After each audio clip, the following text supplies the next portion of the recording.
तुम्हारा खत मिला मुझको। तुम्हारा खत मिला मुझको कि जिसमें तुमने पूछा था कि अब हालात कैसे हैं, मेरे दिन रात कैसे हैं। मेहरबानी तुम्हारी है कि तुमने इस तरह मुझसे मेरे हालात पूछे, मेरे दिन रात पूछे। तुम्हें मैं सब कुछ बता दूंगा, मुझे इतना बता दोगे। तुम्हें मैं सब बता दूंगा, मुझे इतना बता दो कि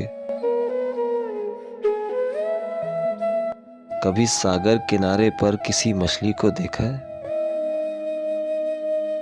कभी सागर किनारे पर किसी मछली को देखा है कि जिसको लहरें पानी की किनारे तक तो लाती हैं मगर फिर छोड़ जाती हैं। कि जिसको लहरें पानी की किनारे तक तो लाती हैं मगर फिर छोड़ जाती हैं। मेरे हालात ऐसे हैं, मेरे दिन रात ऐसे हैं।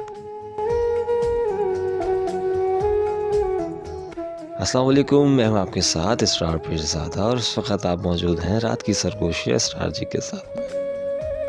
जनाब, मुझे लगता है कि नसर काफ़ी अच्छी होती है, मतलब काफ़ी वाली पोइट्री भी अच्छी होती है, लेकिन नसर के अंदर भी बहुत ज़्यादा मैसेज नज़र आता है मुझे तो। खैर, अपनी अपनी पसंद की बात है, तो ज़रूर बताइएगा कि कैसा लगा आपको। ख्याल रखिएगा अपना और उनका जो आपका ख्याल रखते हैं। फ़ी अमान अल्लाह।